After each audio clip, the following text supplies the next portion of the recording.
Hello friends, welcome to my channel Excellent Coaching.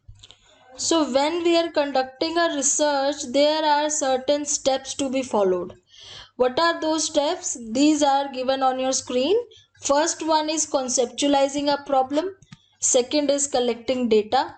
Third is drawing conclusions. And fourth one is revising your research if the conclusions are not what you expected. Right? So we are going to start with the first one today. Conceptualizing a problem. So what a problem actually is? Problem means something that you want to research on. A problem can be a behavior which you are interested in. Suppose I am interested in learning about a certain behavior which leads to violence. Maybe I want to research how children become violent by watching violent television. That is the problem I am facing, so I want to research on it. So I have to conceptualize a problem first. As a researcher, conceptualizing a problem involves selecting the topic. So you need to first select the topic you want to research on. You can select different topics related to different behaviors. Maybe at your workplace you face certain kind of problems, so you want to research on something like people facing stress in their workplace. What are the reasons of people facing so much stress in their workplace?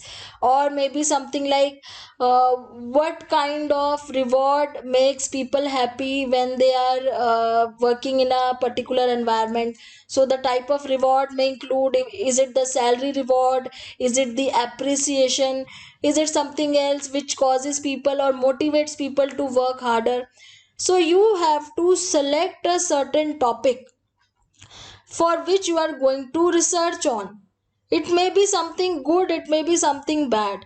Something bad, for example, I want to learn why so many employees, or specifically why so many teachers are changing schools so frequently. What is the reason that is causing them to leave their particular job so early? So I can choose a topic which is like generating positivity and what are the causes of it, or I can choose a topic which is something related to people facing a problem and what is causing them to face that problem. So you have to select a topic to research on. Secondly, for a research statement, you will make your research statement. Suppose talking about that violent behavior of children. I have chosen a topic by why children behave violently after watching certain television programs. I will have to make a research statement on that. What is a research statement?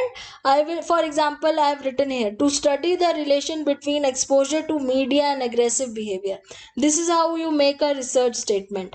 When you select your topic, you will write down a proper formal statement stating what you are going to research on. Third is, you are going to review the past researches, which is also known as review of literature, and you are going to also review your experiences. Like I am saying, if I am facing certain kind of problem related to aggression in children, I may put my experiences in that, and I will also use the researches which have been done earlier. I will review those researches. I will find out what have been researched, what was the finding of that researcher, what they actually found out when they were researching. Is it similar to what I am experiencing? All that I will review and I will put that in my review of literature. And next is, I will form a hypothesis. What is a hypothesis? A hypothesis is a tentative solution to your problem. Suppose I am facing a problem of children being aggressive. I will form a hypothesis tentatively. I will say to myself that it is because of the television. So that is my hypothesis, that long exposure to TV makes children aggressive. Now listen carefully. Hypothesis can be wrong also. Your hypothesis is not always true. You have to test your hypothesis. That is what you are going to do in your research. You will tentatively form a hypothesis. It can be more than one also. I can also write long exposure to maybe to violent cartoons, long exposure to violent movies, long exposure to violent peer group. I will form 2-3 hypotheses. Maybe one of them will be correct and other one will be wrong. So you will form a hypothesis that will be a tentative solution to your problem, but You will have to scientifically research on it and find out what is the actual problem. So your hypothesis will be, either it will be approved or it will be rejected. If it is rejected, again you will restart your research and research more on your certain problem, and then you will find out what is the actual cause. If your hypothesis is true, then your research will get over at that point.